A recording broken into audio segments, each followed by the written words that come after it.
at Totally Workwear Stadium for the final time for this season in the 2023 season. I'm with Premiership winning Cup coach Matt Churchy.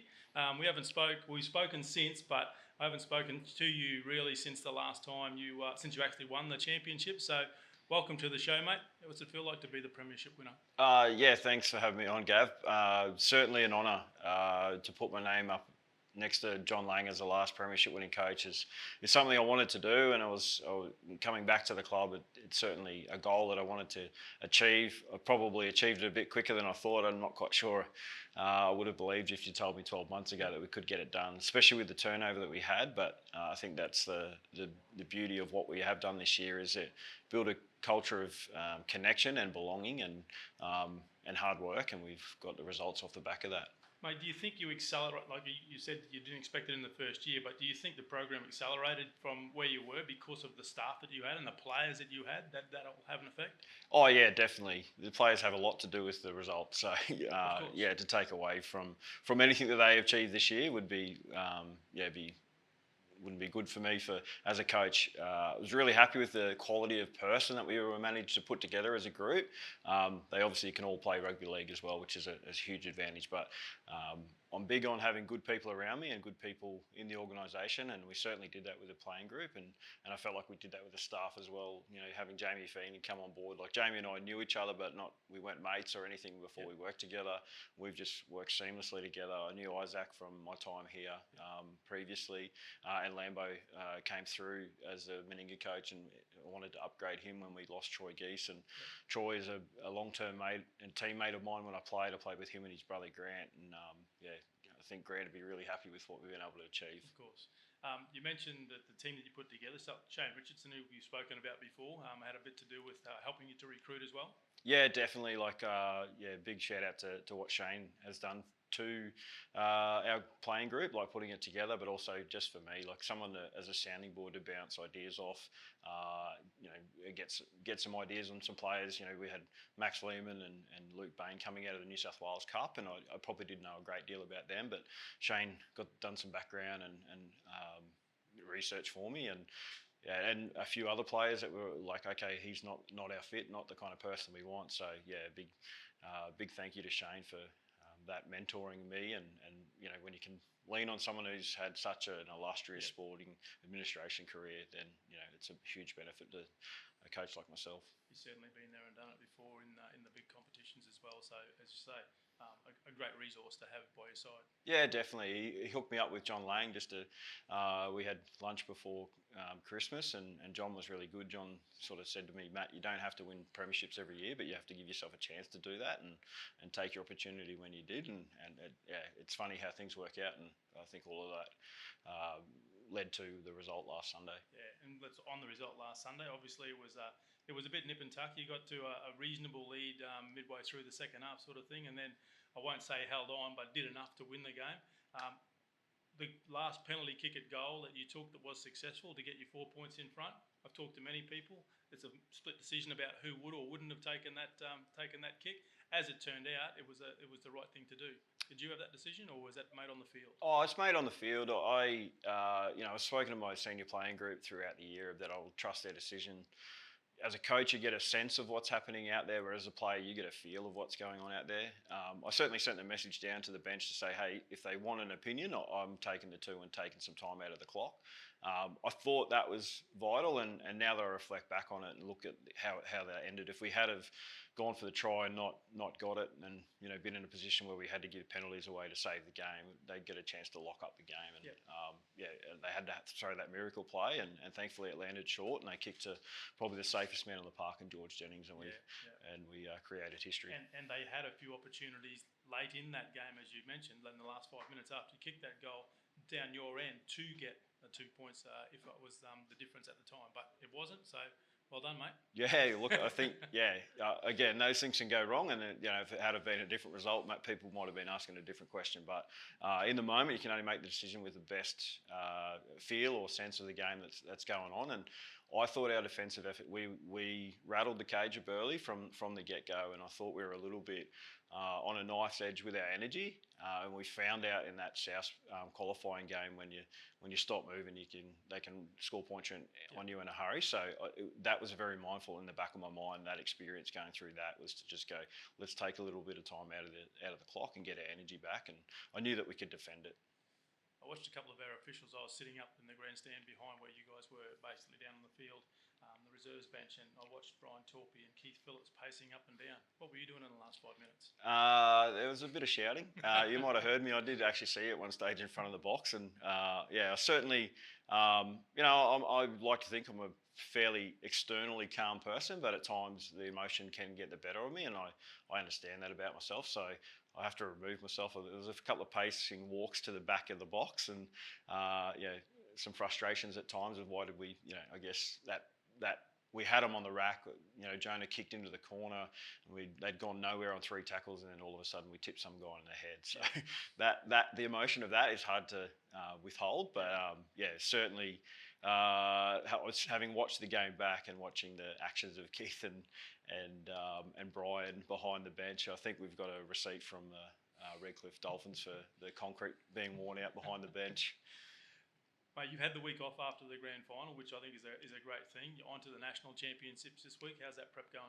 Yeah, it's good. Look, I thought, it's really important that, especially when you have such a tough, long season and when you break a 32-year drought, you enjoy that. So I tried to do that as much as possible, keep the group as connected together and celebrate together. My shift came on the Tuesday, I guess, after the grand final. The boys probably went a little bit longer than that, but we had Tristan Hope and Tristan Powell up on charges from the game, so I had to, I guess, flick back into that mode. But we gave the boys a week off because we knew that it had been a super effort. So said, let's come on Monday. And when they turned up on Monday, I thought, I'd be hearing stories of celebrations and stuff. But they were quickly into gear, and they were pretty high in energy and intent in what we did on Monday. Yeah, that's wonderful, mate. Look, it's a great achievement that you had. How do you prepare now? I know only this year's just finished, but what's the plan for prepping for next year? Because as the premiers, you'll be hunted rather than the hunter. Yeah, look, I think it's important that we retain as many as the playing group that we can, and we certainly have made offers to our playing group. And what I know in my research into successful organisations is it's built on stability. So if we can keep if we can get rid of the 80% turnover, then and build off that, then I think that's our first point of call. But then there's a central story to what we did. I set them challenges throughout the year of themes and blocks and that sort of stuff. Yep. And at certain times, certain things present themselves. There was a little clip with Iggy Graham talking about the '97 grand final, and if you stick it to them, sorry mate, but sorry mate, but if if you stick it to East long enough, they'll fold. And I certainly made a point of showing the boys that. So Iggy, thanks for that, mate, because that one got us to a victory. Yeah, mate. Look, Churchy, congratulations. What was there? Are you aware of anyone of the team that's sort of attracted any interest from down south? Yeah, look, a number of our players attract interest from time to time, and we've got guys that are on 2-year contracts who've done Storm pre-seasons, and they're certainly guys that are on the radar, and they've certainly had offers, but unless it's a full-time offer, then they're kind of locked into our system for the next 12 months, and we want them to progress, because then that's it's a really big achievement for our program that we're pushing guys onto the NRL. So, I'm quite sure that this weekend there's an opportunity for all of our guys to be in the shop window, and nothing would make me happier than seeing some guys kickstart their NRL careers off the back of a really good performance this weekend. You're right, mate. The success breeds success, and people look at the successful clubs and wonder what they're doing, and look at the people that they've got there to see if they can take advantage of that success and take them to the next level. Yeah, definitely. And I think that's what, that's the connection piece that we built with this group. They're really tight as a playing group, and we saw that, and that's probably why they didn't pick any of our players for man of the matches, because we all just played such at a high level and so connected that I feel like it would have been hard to single anyone out. I still felt like one of our guys deserved that, but that was part of that, I guess, recognition piece that we spoke about prior to going into that grand final week. We knew that we weren't going to get any players in the team of the year. We were outside. We weren't favourites. Burleigh were heavy favourites to win that game, and it felt like it was only the people within the four walls of this organisation that had that belief, but it was something that spurred us on to an incredible victory. Well, mate, justice has been done. Well done to you and the team and all your support staff. You had obviously a very successful season throughout the regular season, and then to go on and win that premiership is just it's like a breath of fresh air to this place. So congratulations, mate. All the best for the future, in your future year or years here, however long a year. I'm sure you're going to hopefully have a long reign, and you would obviously have some ambitions, I imagine, to go to the next level as well if that opportunity arose. Yeah, look, it definitely ambitious. You don't get to this level without having ambition. My main ambition is to be just as successful next year as we were this year, and I'm contracted for next year. And maybe that result last Sunday might garner an extension. And also a win this weekend might garner some interest from things that are not on my radar at the moment. Sure. But as a player, you're on the shop window, and I guess as a coach, you're in that way. Yeah. I'm in no hurry to move or to get to the next level. I just want to get better as a coach. So I'm sure in time that'll all take care of itself if I keep building and growing and making my players better. Well done, mate. Really proud, really pleased for you. Thanks, Paddy. Thank you, mate. Tigers Talk with Mark Glidden, coach of the under-21s or the Colts division down here at Tiger Town, mate. The last time I spoke with you was only a few weeks ago, and you were travelling along really well. You got to the grand final. You did a great job during the season. The ultimate goal wasn't quite there for you. Nah, mate. We got to the grand final. That was one of our long-term goals as the season progressed. Unfortunately, grand final day, the Blackhawks, full credit, were really good. And unfortunately, we just didn't show up. We fell off a cliff. And to be fair, it was probably one of our worst performances of the season. It's really disappointing when it happens on grand final day. But at the end of the day, I look at it as a fairly successful season with some really good young and up-and-coming kids that hopefully, fulfil their dreams and come up and get to play Queensland Cup here, or as they call it, Host Plus Cup these days. So, and push their way into Churchy's squad. So, unfortunately, the 21s next year is no longer. But they've put in place where we can have like 10 development players. So 10 of them players that are under 21 in my squad will get an opportunity to train with Cup next year and progress their development. Mate, did you sense anything during the week that was different leading up to the final? That you could put your finger on it? No, I didn't. To be fair, we didn't do anything out of the ordinary. We didn't have any dinners or any parties or anything like that. We just as business as usual. Unfortunately, I've always been a big believer in you don't change anything because what's got you there has worked all year, so why change it? Yep.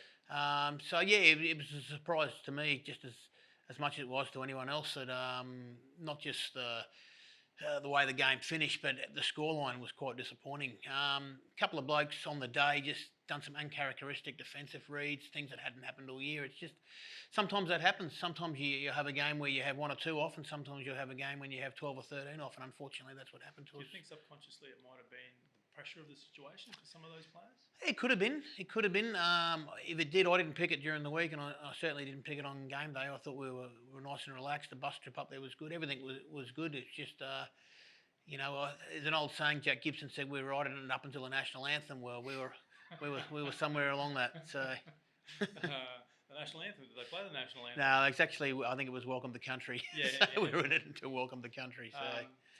Again, your role, whilst it is obviously to win matches and so forth, is develop players. You had a good squad. You didn't know it at the start of the season, but obviously they developed into a good squad through your coaching and your staff's coaching. Is there anything you can pinpoint that you can say, well, that really helped us along during the season? Well, good players helps. I've always said that, if you've got good players, it makes a coach. And we had good players. Well, not just good players, but we had good people as well. As far as players go and as far as coaching staff go, like I had a really good support network there with Jody Barlow and Grant Smith and Eli Daunton and so forth. And on a real pleasing note for me was with the Colts getting canned, a lot of people lose their jobs, whereas we moved all our staff pretty well back to our under-18 Mal Meninga, bar myself, because we already appointed a coach. So it was really pleasing to go up to Kenny Rara and Luke Rara and Eli and say, guys, there's a job here for you next year, and see the smile on their faces. So it's about developing coaches and players. So it's good. Talking of next year, what's your role next year? What's your plans? Torps has been good. In particular, probably after in front of 300 people, I said on the weekend, Torps is going to re-employ me. Put the pressure on him a little bit. So, which 300 are your closest friends were they? So what I'm doing is similar with my development roles. Nothing's changed too much there, but he wants me to jump on a recruitment role, whereas I help Churchy recruit players and younger players for our Malmeninga. What I was sort of half doing anyway. So unfortunately, I won't get the coach. I might put in for a couple of representative jobs and see if I can throw me hat in the ring there. So the Tigers Trophy Day was on Sunday over at the Greek Club. We had a bit of fun with one of your big fronties and the comedian. It was very good actually, and I have rung him a couple of times during the week and said, "Hi, I'm Jordan from Kenmore." And he said, "That joke's old, Lido," and I said, "No, that joke's good, mate. We're going to keep going with it." It will never wear out that one. No, it was very good. He handled himself really well actually. It was a really good. He was full of class. Absolutely. Do you think so? Of those 10, we'll go back to the playing again. So of those 10 players, is there more that could have continued on, and what are they doing? Do you know what they're doing? Yeah, look, I've got a fair idea what most of the squad's doing. So them 10 players are all under 21, so guys that could play 21s again next year. Yes. Then we have Churchy's given 2 Queensland Cup trials. And then there's a group of 4 that will get full contracts. So most of our 17, I suppose, or pretty close to it, will hopefully stay here next year and be involved in that. In saying that, some of them will move on. Some will go to Jersey Flag in Sydney. Some have been offered contracts down there. What was always going to happen with the comp falling over here and New South Wales running a 21s comp. So, but you'd like to think we'll keep the majority of that footy team. And hopefully they get what will happen with that development squad is they will train with Cup all week, and then come Friday they will go back and do a captain's run, whether it be at Carina or Bulimba, and play BRL at that respective club. So has that been sorted out? That next tier of competition to your? It has. So what I'm led to believe is it will stay exactly the same as it is now for next season, and then come 2025, the Queensland Cup clubs will get an opportunity to bring in their own reserve grade. That's what I'm led to believe. What probably suits us really well, because we get to control our teams and our coaches, and they're here. They're right in front of us there. And follows the model of what they do in the NRL. It does, and it works. So it'd be perfect actually if it happens. So it's worked for many mate, if years. it's not broken, don't try and fix it. 100%. For some reason. Anyway, we won't go into that. No. Mate, thank you for joining us. Congratulations on a successful season, even though the ultimate goal wasn't quite there for you. All the best in your future. I'm super glad to hear that you're still being involved with the Tigers, mate, because you've done a great job with these kids. You've melded them together, you and your staff, obviously, not just you, and Matt to a degree as well. So done an excellent job, mate, and I'll be happy to have a beer with you and see you roam around Tiger Town. Sounds good to me, Pony. Thank you very much. Appreciate it. Cheers. Brisbane Tigers captain Reilly joins me now. Jax joins me now. Sorry, Reilly, have you come down from Cloud 9 yet? Yeah, only just. I think it was good having that week off without any games, so we got to celebrate it, and then we came back in on Monday, and we're slowly getting ready for this state championship. So I think everyone's sort of back into swing of things now, getting ready for another game of footy. Yeah, we'll talk about the game that was soon. Tell me about the celebrations. Oh, the celebrations. Because you deserve them. The club deserved them as well. Yeah. You guys were the ambassadors for the club. Oh, absolutely. I think when we got back to the Leagues Club, that's sort of when it hit everyone. I mean, we had big support there at Redcliffe, but we celebrated in the sheds by ourselves, and actually Asada drug tested a few of the boys, so we sort of had to wait for a few hours, and we didn't leave Redcliffe till maybe about 10:30. So yeah, it was quite late, waiting for a couple of boys to give a sample. So, but by the time we got back to the Leagues Club, it was probably around 11ish. Weren't expecting much, and walking through the door with me and Churchy with the cup, and just seeing the amount of people that were still there, that's sort of when it hit home, like what we've done for the club. And that night was just, I'll never forget that night, celebrating the Leagues Club. And then as that sort of shut down, we moved to the dressing rooms, and with Torp's blessing, we sort of carried on the celebrations, and then we got into Mad Monday, which was quite messy as well. But it was unreal couple of days. So did the family, were the family able to join you in the dressing rooms, or was that mainly the players? It was mainly the players. Yeah. So the leagues club, it's sort of, we didn't plan it that way, but the leagues club was more, fans, supporters, friends. But we all sort of had a look at each other and thought, let's head over to the dressing rooms and have a few drinks just together as a group. And that was something really special. I heard you made a decision with the USADA that there was some talk that we'll leave one of the boys behind and he can get a ride back. But you made the call and said, "No, we're all going back as a team." I think I was one of them that said, "Leave him." That's not the story. No, we. A caring captain. A caring captain. No, we. Oh, I was on the verge there where we were sort of looking at each other, going, "What do we do here? Like, if they can't give a sample, are we just going to sit in the bus? Is this how we're going to celebrate the first grand final win in 32 years? We're going to be sitting on the bus outside of Redcliffe." But lucky he came through with the goods, and we got the all clear and got on the bus. Yeah. The game itself, back to that famous day. How did you feel going into the game? Obviously you would have been confident, but there's always some doubt. When did you think you were home and host? Yeah, as you said, I was very confident going into the game. I think we won our last 8 out of 9 or something like that. So we were sort of used to winning and finding ways to win. Yeah. But yeah, obviously very. I was sort of most of the boys were calm and collected the whole way through. We never really thought we had it won, but when Max sort of took that intercept, the 90-metre intercept and scored, I started thinking then, we can win this.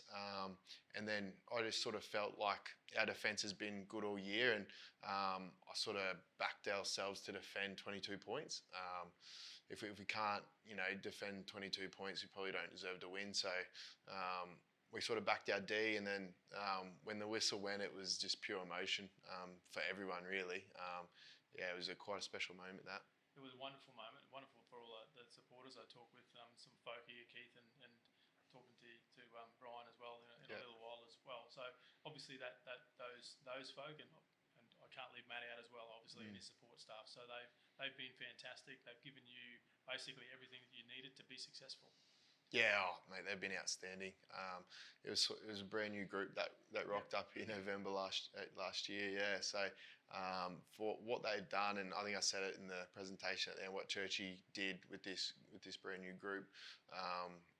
Hats off to him, and it wasn't just him; it was all the support staff.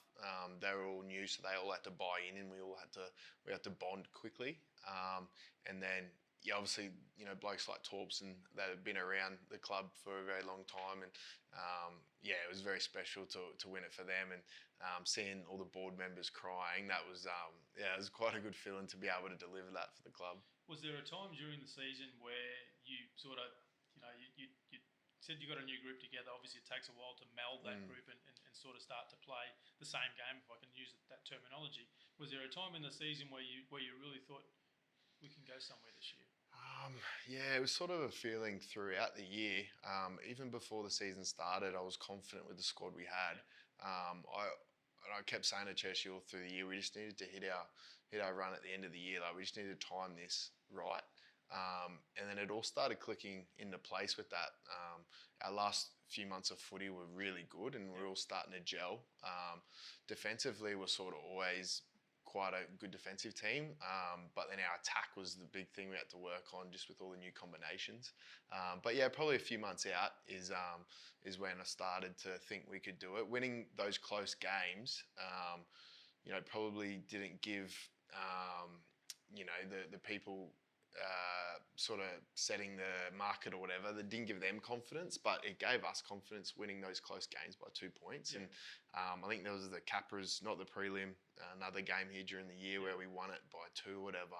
Most people said we should have ran away with it, but I liked how gritty we were, and I sort of thought then that we can win this premiership on our defence. Jonah kicks that goal with 5 minutes to go.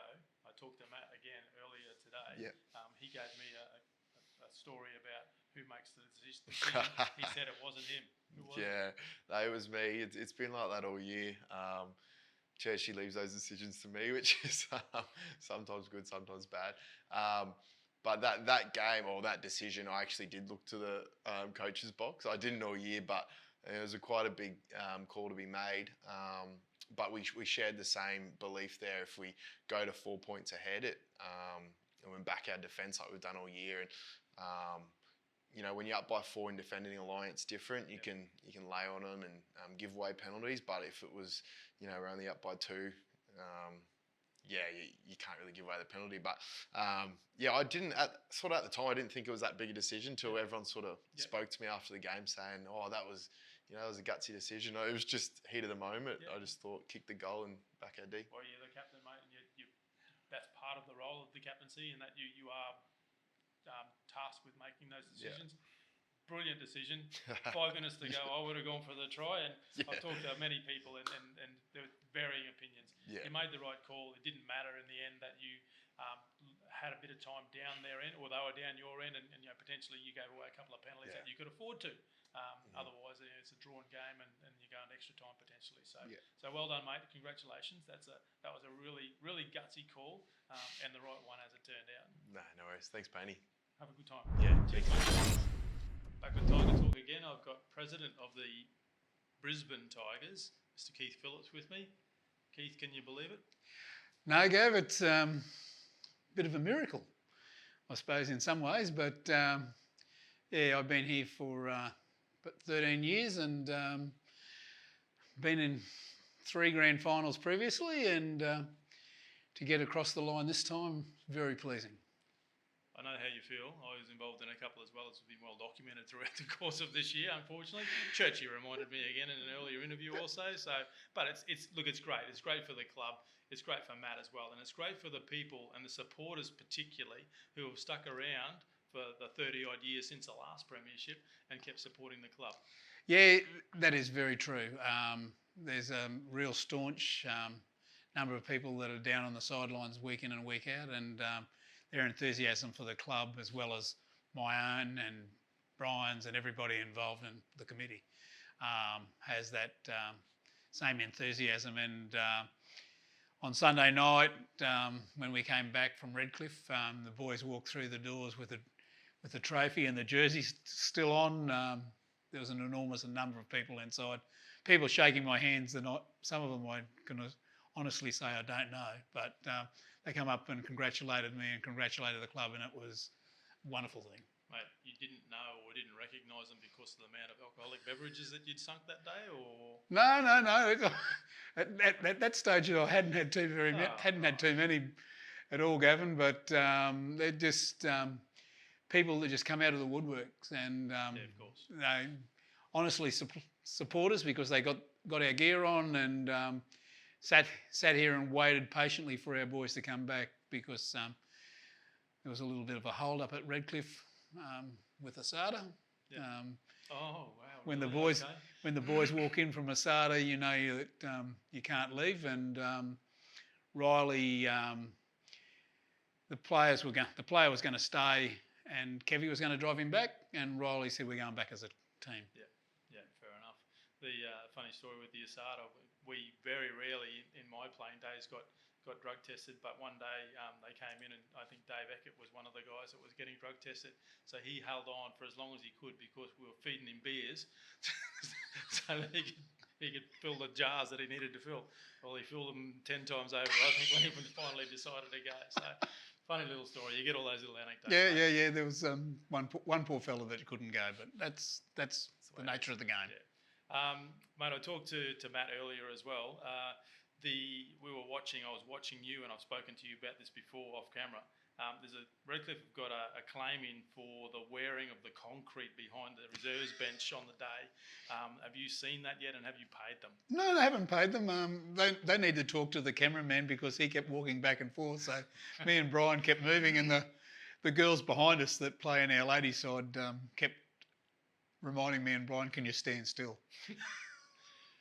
Mate, from the official capacity that you're in, how do you see the future of the club? Obviously, you've been relatively successful in making grand finals over the last 30-odd years, but obviously just got the ultimate goal again a couple of weeks ago. What do you see for the vision of the club from your point of view? Oh, look, I'd like to think that, especially for Matt's sake, that we can go back to back next year and continue the process of working forward, of making semi-finals and hopefully winning as many of those grand finals as we can. And it's just that's what you're in the game for. Yep. If you're not here to win grand finals, you shouldn't be involved. Yep. Off field, mate, what do you see for the vision of the club for you and your committee? Oh, look, off the field, we have our Rise program up and running. We have our bid for the 18th team in the NRL. Yep. And if we weren't totally interested in that, we wouldn't be putting the amount of enthusiasm into running that bid, because I think that we were probably dealt a short straw the last time. Hopefully you don't have to put that there, but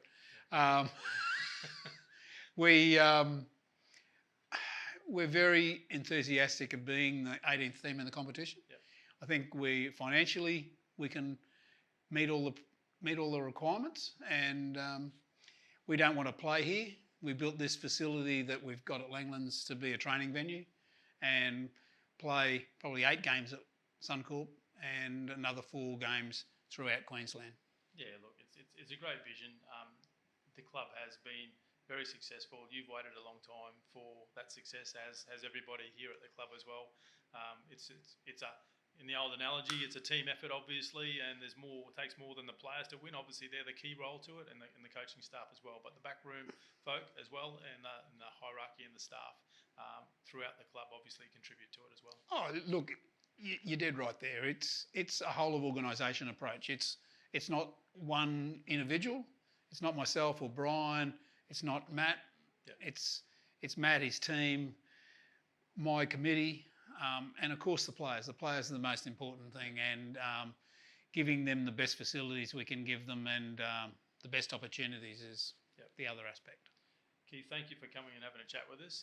Congratulations from your perspective on being part of that premiership winning club, and let's make sure it's not another 32 years for the next one. Eh?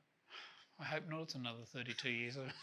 We might not see it if it is. That's very true. But look, as you said, we've been very successful in getting there. It's getting across the line. I think we've had on a couple of occasions, and I think you might have been involved in one of those occasions where we probably should have won, but at the last minute had the game taken away from us. But that's rugby league. Yeah, you can't look in the rear vision mirror is one of my favourite sayings, mate. It's good to reflect, but you've got to look forward, and the club is looking forward. Yes, it certainly is. Thanks very much for joining us, mate. Thank you, guys. Last interview on Brisbane Tigers for 2023. I've got Brian Torpy, Tigers CEO, with me. Torps, the season's done. It was an easy one. You had no stress whatsoever. You're always going to win the comp. Yeah. What's happening in the off season? Well, it's not over yet because I've still got a game to go. Oh, of course, yeah. But we're gearing up for Sunday for the state championship. So fingers crossed we play well and we can win that. That'll be a fantastic achievement. What's been a really good year. But to answer your question, I'm taking 4 weeks leave and having some time off and going to Italy for 3 of those weeks. So I'm looking forward to eating pasta and maybe drinking some red wine. It's a vino. And you deserve it, mate. Thank you. You've worked very hard down here. I know you personally, obviously, outside of the footy as well, and the work that you've done down here to develop this stadium and get this group of people together, coaches, playing staff and the like. It's a credit to you. Thanks, mate. No, it's been a fantastic year. I was just thinking, our 90th year as a club, and we got to move into our new redeveloped stadium, which is good, to stage 1. Stage 2, we're hoping to start shortly. But to win a premiership after 32 years our 90th year was fantastic, and I couldn't be any more happier, to be honest with you. What are your memories of the day? The day was pretty good, actually. I went out quite early because we took merchandise out, so we set that up. So, and I felt quite relaxed. But when the game kicked off, I was changed a little bit. But the last minute, I wouldn't like to relive that too often. It was very nerve-wracking, and I couldn't see what happened on the last kick because the crowd was in the road. So, but I saw the reaction from the crowd, the East crowd. So I said, "Oh yeah, we've won this." So that's fantastic. So it was really good. I think it's a good stress release or pressure release for the club that we've won that premiership now. And now the challenge for us is to make sure we get back there again and win them again. So we've already started working on that. Yep. and it never really stops rugby league, does it? No. So we're working on that for next year. I mentioned earlier to one of our previous guests that you go from the hunter to the hunted now that you're the premiers as well. So with Churchy actually. So what's your thoughts on that? Yeah, well, we flew under the radar there, I think, when it's good. We went to that game underdogs, which was we enjoyed actually to go on underdogs. So no, everyone will lift now. Everyone will lift when we got to play. So it just means we'd have to be better, fitter, stronger, faster. So we're just going to have to work harder and mentally be up for more games. Well, the competition changes to a degree next year in that the under-21s Colts competition is no longer. How do you build your roster for next year? And I'm going on next year, obviously, and this year's still not finished yet, but the folk are probably interested to understand how you can maintain that success. Yeah, no, it was disappointing to see the Colts go, but that was a decision that has been made, and we'll move ahead. No, we'll look to do the two affiliates again with Bulimba Bulldogs and Carina Tigers. Those younger guys will have to go and play community football, and we also have to work a little bit harder with those affiliate clubs, to help them, become better coaches or better strength and conditioners. So no, we're working on that now. We'll still sign our squad of probably 32 in that group. We're looking to bring some of the guys out of Colts and bring them up. And maybe, some of the real good 19-year-olds from Meninga can finish their season, maybe come up and do some work with Cup and hopefully fast-track some of those good young 19-year-olds. Meninga and Connell remain the same? Yeah, well, they're turning to 17s and 19s next year. So, Connell's 17s, Meninga's 19s, which is in line with New South Wales. And now we'll have the introduction of the 17s girls as well. So I have 17 female, 19 female, plus our BMD. The game coming up this Sunday is obviously a prestigious one as well. Churchy's very keen, and the players apparently have really knuckled down this week to after a week off, which I think is a great idea. After they can relax and celebrate for a week and then knuckle down again. So that would be a great feather in the cap of the club as well. Oh, absolutely. We're going there, one, to represent our competition, and two, to represent Queensland. So we want to win that. We want to win that trophy, and we'll be doing what we can. We've pretty much got the same sides, a couple of changes. Fortunately, Tristan Hope got a couple of weeks suspension. We fought that, but we lost. So we'll miss Tristan. You see him in the grand final how passionate and competitive he is. But we've still got a very strong side, and we're confident that we can get a result. And we're very conscious that the Queensland haven't won. Queensland side haven't won that since I think the first 2 years. So 2015. so we really want to play well for not just for ourselves but also for the competition for Queensland. So the seasons don't finish. You're going away on holidays, obviously. Then the work begins again for next year. Trying to keep the squad together. Yeah, and we've worked on that. We were quite fortunate. We signed probably a third of the side in multi-year contracts. Right. So we don't have to re-sign everyone. And we're working around re-signing most of the group. So apart from Corey, who's retiring, Braden Torpy's retiring, a couple of guys will probably move on from the squad of 34. But we're hopefully got some of the boys from Colts will come through and sign, join the squad. And we are out there looking around as well. So obviously a good Colts squad as well. Disappointing for the club and for Glitto and the boys, obviously, and that group that is associated with that side to in Glitto's words, probably played their worst game at the worst possible time. Yeah, look, I really felt for Glitto and the coaching staff and the staff because they can't play. So they've prepared them. The players, I feel for the players as well. I thought they were the best side all year, but they weren't the best side on the day, and I didn't get the results. But it's very difficult for the coaching staff because they can't go out there and pass the ball and make tackles. So, but a good learning experience for them, and we had the trophy presentation last Saturday, which was a great event as well. You managed to be the trophy lady, handing the trophies out, and there was a bit of an issue with one of the trophies, mate. Yeah. Thanks for bringing that up. What was that? Oh, If you so, don't, I'll fill it in for you. Okay. Broke one of the trophies. So we have to get that one redone. There was some. I'm not sure if this can go to camera, but there was some. an issue with the premiership trophy at one stage as well, I believe. It's not one trophy I had to get fixed. So no, I came into work. It's quite funny. I came into work Tuesday morning. I had one day off myself actually, and I've come in and I've walked in the dressing room. I'm thinking, where's this trophy? And I've walked in and the trophy was sitting above the locker. I said, oh, thank God for that. They're there. When I went to go and grab it, so I'll give it a bit of a clean because there's a few drinks out of it actually on Sunday night. I'll give it a clean and it just fell on the 3 pieces. So we madly got that repaired and it's beautiful and shiny and sitting in the reception of the Leagues Club. So beautifully reconditioned, yeah, Brian. beautifully Just reconditioned. like you've done with the club here over the you. last number of years that you've been here, not only with the club itself, but with the grounds also. Yeah. You deserve credit for your drive and perseverance, mate, and I admire you for that. And I